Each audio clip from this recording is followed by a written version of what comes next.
Tropical Typhoon, Chairman TV. Weather update.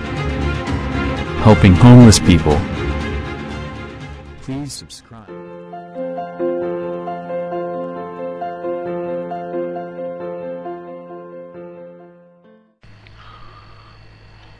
Magandang hapon po. Ito po ang latest update natin para nga po dito sa lagay ng panahon.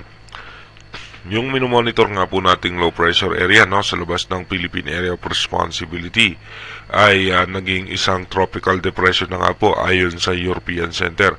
Sa ngayon nga po mababa naman ang tsansa niya na pumasok sa ating bansa dahil dito nga po yung posibleng dumiretso sa may parte ng China, sa Macau at dito sa may parte ng Hong Kong.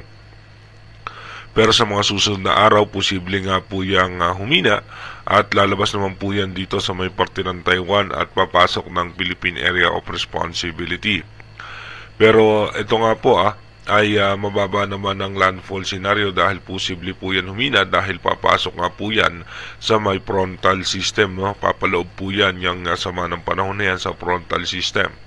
Nakaka-apekto nga po sa ating bansa ngayon yung southwest monsoon at yung frontal system na posibleng magdala ng mahina at katamtamang pagulan sa extreme northern Luzon at mga isolated rain showers sa may western section ng ating bansa sa may parte ng Ilocos region at asahan naman natin hanggang mamayang gabi ay posibleng makulimlim ang ating kaulapan na may kasamang localized thunderstorm at mga isolated rain shower. At ayon naman sa latest update ng European Center, yung mga posibleng sunod-sunod na nga na mga pag-ulan ay posibleng mag-umpisa yan pagpasok nga po ng June 4 at tuloy-tuloy po yan na posible na tayo makaranas ng mga pag-ulan. Kaya iba yung paghahanda sa ating mga kababayan dahil po yan sa habagat ay posible naman tayo makaranas ng mga pagbaha at pagguho ng lupa. Dito nga po sa advanced weather forecast na nilabas ng European Center by tomorrow, May 31.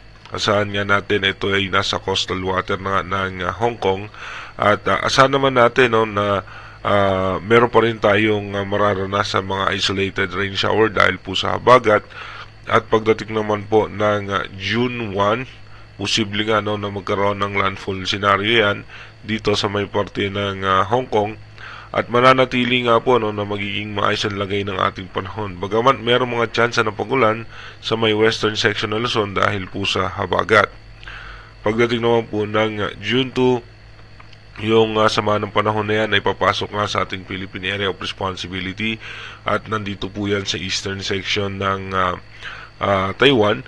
At kung mapapansin nga natin, nakapaloob pa rin po yan sa frontal system.